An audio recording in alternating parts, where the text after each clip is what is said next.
안녕하세요. 경제 읽어주는 남자 김광석입니다. 반갑습니다. KPC 오늘 민선 작가님하고 함께합니다. 인사 한번 부탁드립니다. 네, 안녕하세요. 나는 퇴사하고도 월 100만 원 더 모은다의 저자 민선이고요. 또 필명으로는 에코마마로 활동을 하고 있습니다. 네. 반갑습니다. 에코마마 또 블로그가 또 크게 또 대성하지 않았습니까? 네. 블로거로서 또 활동하고 있지 않습니까? 네. 네.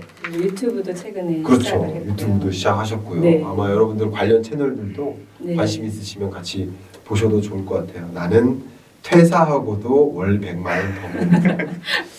많은 사람들이 그럼 나 퇴사하고 100만 원 더 모을까? 맞아요. 이게 가능할까? 이런 질문이 많이 있으실 텐데 네네. 몇 가지 좀 여쭤보고 싶어요. 대기업 LG그룹의 또 경영기획에서 네. 허리우먼으로 뭐 11년 정도 근무하시지 않았습니까? 네네. 또 전화 드리면 LG그룹이 전화가 그 뭐죠? 그걸 뭐라 하죠? 컬러링이 컬러링이. 나오죠. 그러다가 이제 전업주부가 되셨잖아요. 그 네. 과정 어떻게 변화가 있었는지 네네. 왜 그렇게 선택을 하셨는지 궁금해집니다. 네네. 그럼 말씀 한번 부탁드립니다. 제가 이제 LG전자에서 12년 근무를 하면서 사실 퇴사라는 단어를 생각을 해본 적이 없어요. 그냥 그 당시에 과장이었고 네.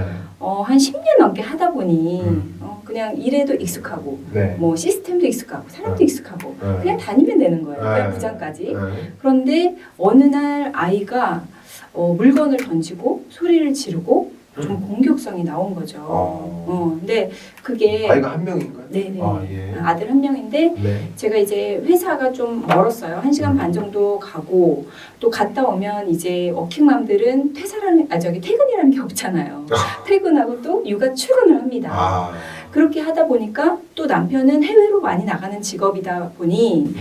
제가 계속 출근을 하는 거예요. 육아라는 또 다른 엄청난 일을 하러 집에 들어간다는 뜻인 거잖아요. 네, 맞죠? 맞아요. 그러니까 네. 퇴근이 없는 거죠. 네, 네. 주말도 마찬가지로 네. 일의 또 연속이다. 출근을 하는 거죠. 네, 네. 네, 그렇게 되고 음. 또 그렇다 보니까 회사에서 스트레스, 네. 여느 회사처럼 네. 상사, 일 스트레스 음. 받고 집에 오면 또 혼자 독박 육아를 해야 되니 또 스트레스를 받고 네. 제가 잘못한 거긴 하지만 그거를 아이한테 이제 저도 모르게 많이 푸는 거죠. 그러다 보니 아이가 어느 순간 공격성이 나왔고 아니 내가 회사를 이렇게 힘들게 다니는 이유가 좀 더 잘 살아보려고 그런 거잖아요. 네. 그런데 결과적으로 보니 아이가 너무 힘들어하고 심지어 공격성까지 나타난 거죠.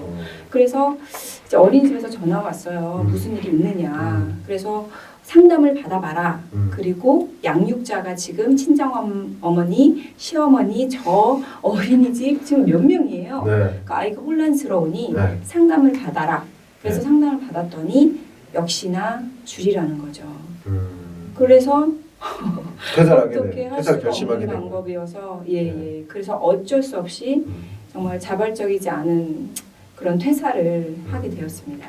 어쨌든 그런 퇴사가 진행되는 과정에서 초반에 많은 것들을 느끼시지 않겠어요? 10년 이상 직장을 다니시다가 맞아요. 직장 생활을 이제 안 하게 되잖아요. 음. 어떤 느껴진 그런 변화들이 또 있으실까요? 그러니까 퇴사를 했으니까 어쨌든 나름 대기업에 네. 다녔고 네. 나름 대기업이 아니라 대기업.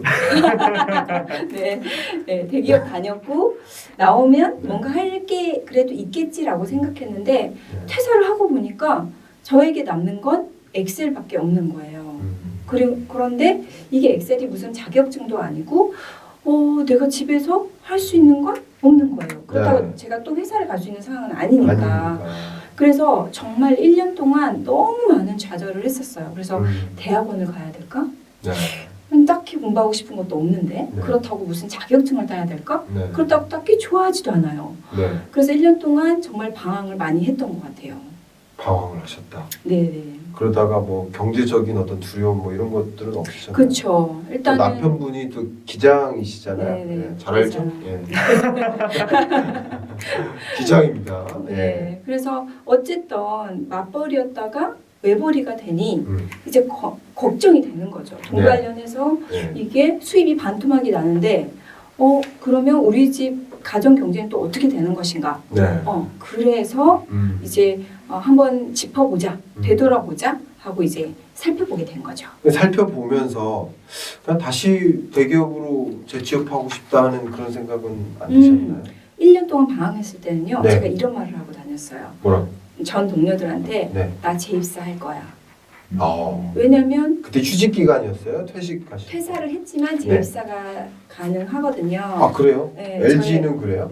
저의 레코드를 그래서 다 남겨놓고 나온 거예요. 마지막에 물어봐요. 삭제를 할지 예. 아니면 뭐 이런 그 퍼포먼스 같은 거 다 남겨놓을지. 그래서 남겨놓겠다. 왜냐면 나는 재입사를 언젠간 할 거니까라는 생각으로 퇴사를 한 거예요. 그러셨군요. 그래서 1년 동안 방황할 때 제 친구나 전 동료한테 왜냐면 나와보니까 할 게 없다고 생각한 거예요. 네. 네. 그래서 나 재입사 할 거야 이렇게 네. 생각을 했는데 네. 지금은 3년이 지난 시점이고 뒤에 또 말씀드리겠지만 예, 다시 재입사는 안 할 것 같습니다. 와.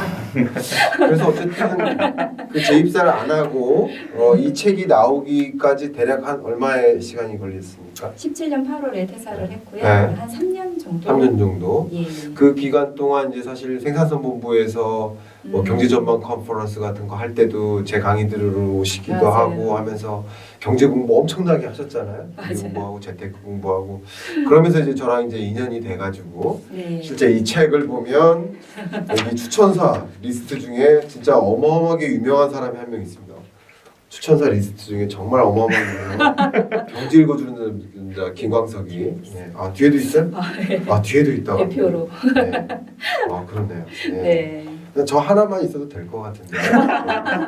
농담입니다. 네. 그래서 나는 퇴사하고도 월 100만 원 더 모은다라는 책을 출간하셨습니다. 네. 자, 그래서 대기업에서 11년이나 근무도 하셨고 평소 또 돈 관리도 잘하셨을 거 아닙니까? 네? 그럴 것 같은데 어떻게 돈 관리를 시작하게 되셨나요? 저는 그런 계기가 좀 네. 방금 돈 관리를 잘 하셨을 거라 이렇게 질문하셨는데 그렇죠. 사실은 삐 돈 관리를 아닙니다. 못하셨어요? 네. 엄청 쓰셨던 거예요? 그렇죠. 어디다 이렇게 돈을 쓰셨어요?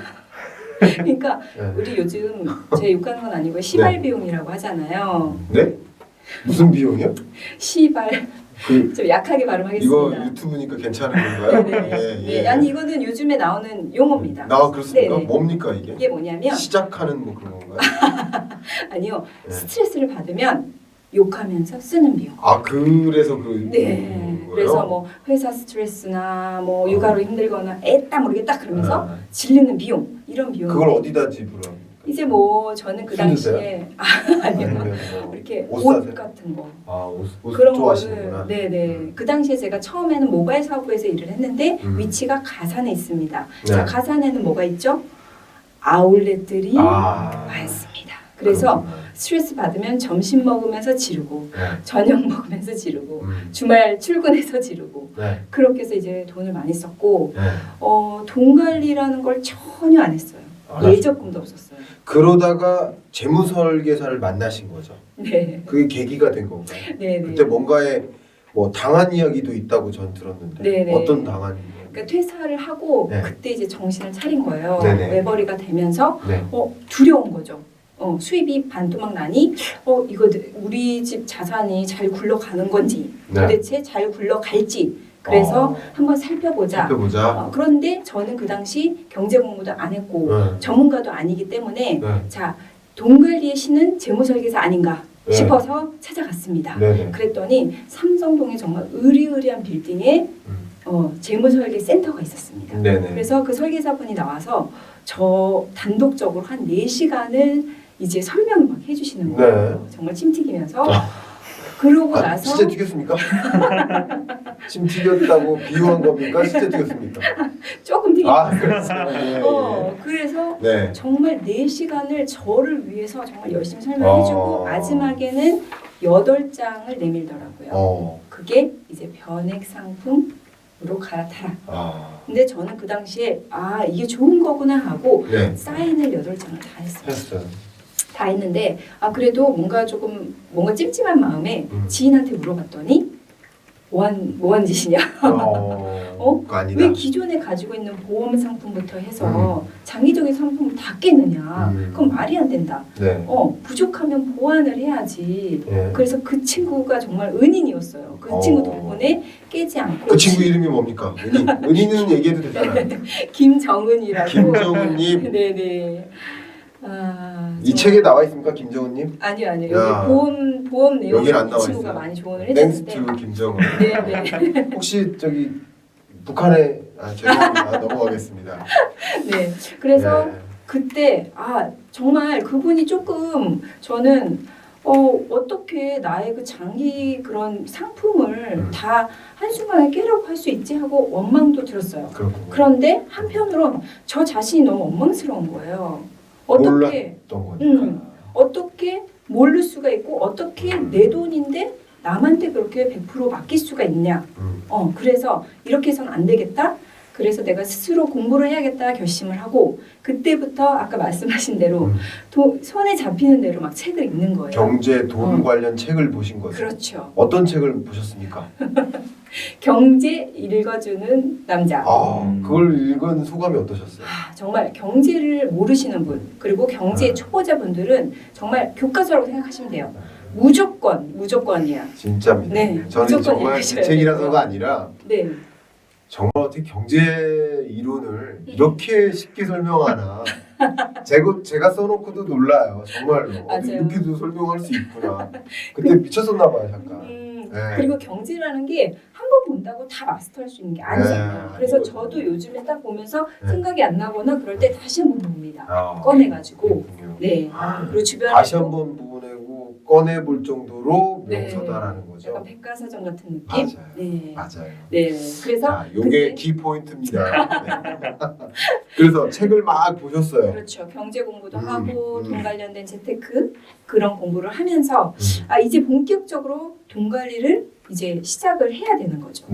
그렇군요. 그래서 회사에서 배웠던 여러 재정 관리 시스템 네. 이런 것들을 활용해서 재테크 하겠다, 돈을 모아야겠다, 이런 결심을 하셨다고 하시는 거 같은데. 네. 그러니까 네. 돈 관리를 시작을 해야 되는데 네. 생각을 해보니 제가 회사에서 55조 되는 매출, 네. 영업이익 이런 비용 이런 것들을 싹 관리를 했었던 거죠. 55조. 네네. 그리고 그죠. 네 그리고 우리가 돈 관리 모바일 사업부니까 더군다나. 이게 전체 이제 매출이긴 한데 네.